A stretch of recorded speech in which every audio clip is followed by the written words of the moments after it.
Love history? Subscribe and explore the stories that shaped our world. By the dawn of the 16th century, the Aztec Empire was a towering force in central Mexico, ruled from the magnificent island city of Tenochtitlan. Built in the middle of Lake Texcoco, it was a marvel of engineering, boasting a population of up to 300,000 people, making it larger than almost any city in Europe at the time. The Aztecs, or Mexica, were originally a nomadic people who arrived in the valley as mercenaries, but through strategic alliances and ruthless military campaigns, they overthrew their Tepanic overlords in 1428. From that moment, the empire expanded with terrifying speed, driven by a deeply ingrained warrior culture. Aztec life was inextricably tied to warfare in the cosmos. To the Mexica, their city was the navel of the universe, and they were the chosen people of the sun god, Huitzilopochtli. According to their beliefs, the sun required constant nourishment in the form of human blood to prevent the universe from collapsing into darkness. To meet this demand, the empire engaged in continuous conquests and orchestrated flower wars, ritualistic battles specifically designed to capture elite warriors for sacrifice. In poetry and song, Aztec warriors were beautifully but violently romanticized as eagles and jaguars, while the battlefield was described as a garden where flowers of war bloomed. But beneath this poetic philosophy of glorious death lay a harsh political reality. The Aztec Empire was not a unified nation. It was a hegemonic system built on coercion. Conquered city-states were forced to pay crippling tributes in goods, food, and human captives. If a province rebelled, Tenochtitlan's retribution was swift and brutal, often resulting in massacres and the replacement of local leaders. Because of this relentless exploitation, the subject peoples lived in a constant state of fear and seething anger. The Aztecs had created an empire that required vast armies and widespread terror to maintain, leaving them surrounded by enemies who dreamed of liberation. In the years leading up to 1519, Emperor Moctezuma II was plagued by disturbing omens, a comet raining fire in the night sky, temples mysteriously burning, and weeping voices in the dark, warning that the end of their era was approaching. The spark that would ignite this volatile powder keg arrived from across the Eastern Sea. In April 1519, the Spanish conquistador Hernán Cortés landed on the Gulf Coast of Mexico. Defying the orders of the Spanish governor of Cuba, Cortés was driven by immense ambition and the promise of untold wealth. To ensure his men could not retreat, he famously scuttled his own ships, stranding his expedition of just over 600 men in a vast, unknown land. Cortés quickly realized that his greatest weapon would not be his cannons or his horses, but the deep divisions within the Aztec Empire. Crucial to his strategy were two translators, Jerónimo de Aguilar, a shipwrecked Spaniard who spoke Maya, and a brilliant enslaved indigenous woman named Malincine, later known as La Malinche. Malincine, who spoke both Maya and Nahuatl, the language of the Aztecs, became Cortés's voice, his cultural broker, and his chief negotiator. Though later branded by some as a traitor, Malincine was a survivor, navigating the trauma of colonization, using her linguistic skills to shape alliances. Guided by Malincine, Cortés exploited the festering hatred of the Aztec vassals. He first allied with the Totonacs of Cempoala, and then marched inland toward the territory of Tlaxcala. The Tlaxcalans, a fiercely independent confederacy that had resisted Aztec conquest for a century, initially fought the Spaniards. However, after witnessing the destructive power of Spanish steel and cavalry, the Tlaxcalan leaders realized these strangers could be the ultimate weapon to destroy Tenochtitlan.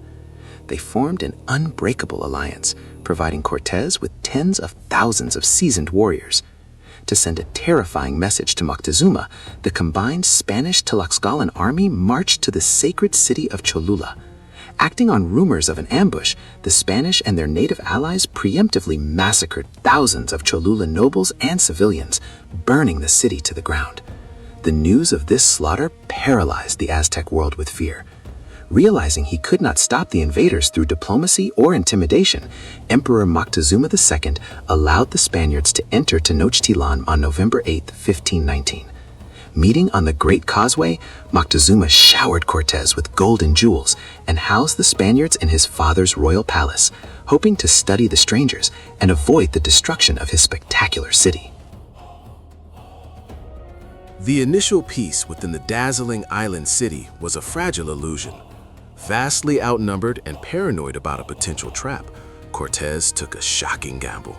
He took Emperor Moctezuma hostage in his own palace. For months, Cortés attempted to rule the empire through the captive emperor, forcing him to swear allegiance to the King of Spain and surrendering massive amounts of royal treasure. The breaking point came in the spring of 1520.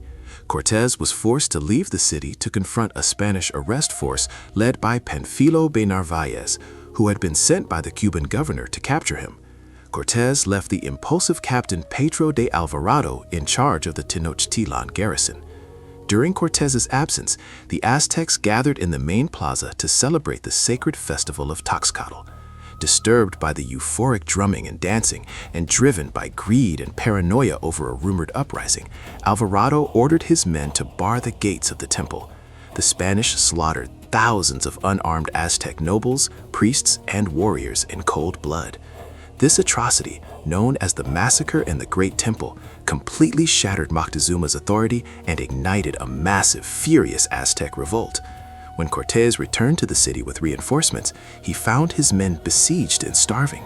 Desperate, Cortés forced Moctezuma to the palace balcony to pacify the enraged crowds, but the people had disowned their emperor.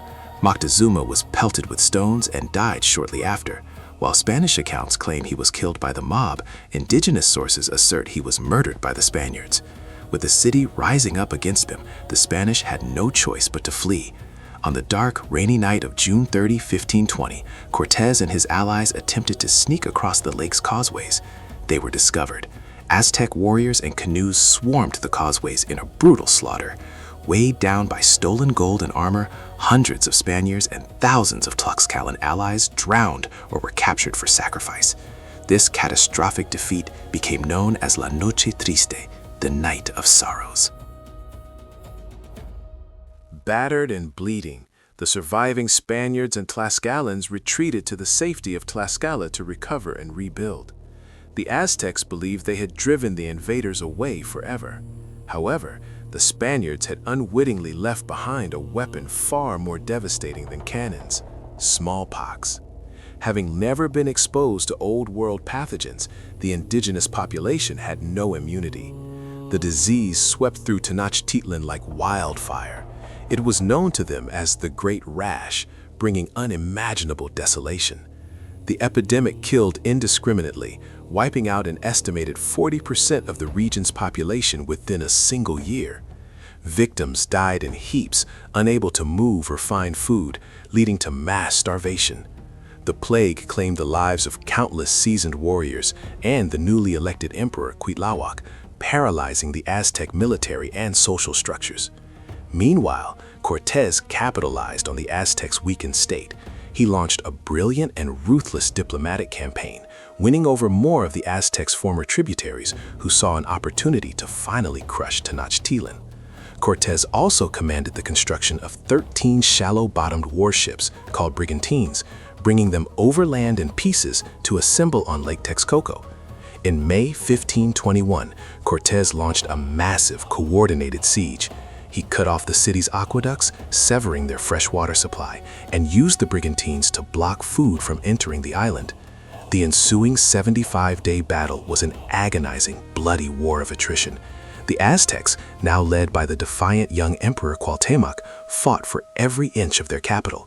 The fighting in the streets and canals was desperate. Captured Spaniards were visibly sacrificed atop the Great Pyramid to terrify the besiegers. But the defenders were starved, diseased, and overwhelmingly outnumbered by a coalition of over 100,000 indigenous warriors fighting alongside the Spanish. To break the defense, Cortés systematically razed the city, filling the canals with the rubble of Aztec palaces so his cavalry could advance. On August 13, 1521, as his people fled the burning ruins in canoes, Emperor Cuauhtémoc was captured by the Spanish. The Aztec Empire had fallen. The aftermath of the siege was a scene of apocalyptic horror. The magnificent city of Tenochtitlan lay in total ruin, its canals choked with dead. Unleashing a century of pent-up hatred, the Tlaxcalans and other native allies massacred thousands of the surviving Aztec civilians, looting and destroying what remained of their former oppressors. Cortés himself admitted his inability to control the fierce vengeance of his native allies. The surviving Aztecs were banished to the outskirts of the ruined capital. In the years that followed, Cortés was named governor of the newly established colony of New Spain. The Spanish conquerors rewarded themselves by instituting the encomienda system, granting themselves native lands and exploiting the surviving indigenous populations through forced labor in agriculture and gold mining. But the subjugation was not just physical, it was spiritual. Soon after the military conquest, Franciscan and Dominican friars arrived to wage a spiritual conquest. They banned indigenous religions, destroyed sacred texts, and built Catholic churches directly on top of the ruined Aztec pyramids. Yet the indigenous people did not simply fade away. Women and men navigated this traumatic new world, using the Spanish legal systems to fight for their rights, while ancient traditions quietly morphed and survived beneath a veil of Catholicism. The fall of the Aztec Empire was not merely a victory of European technology over a Stone Age civilization. It was a collapse forged by the empire's own oppressive nature, exploited by opportunistic indigenous allies, and accelerated by a devastating biological plague. From the ashes of Tenochtitlan and the mingled indigenous and Spanish bloodlines, a new, complex identity was born. The Aztec era had ended, but its legacy would forever beat at the heart of modern Mexico.